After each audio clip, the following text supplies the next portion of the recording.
Hey guys, I found out something totally by accident. You know how sometimes your headlights gets this foggy haze over them and you can't really see the lights shining through because they're so foggy and cloudy with gunk? Well, let me tell you, I found a way to clean it using products that might surprise you.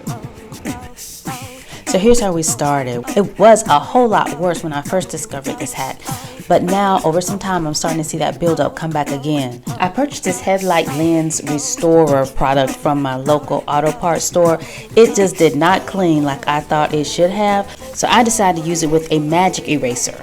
Next, I used this Finish Jet Dry. Yes, this is the same stuff that goes inside your dishwasher. It claims to be a spot-free rinsing agent, so I used it on a clean dry cloth to remove all the residue from the lens cleaner.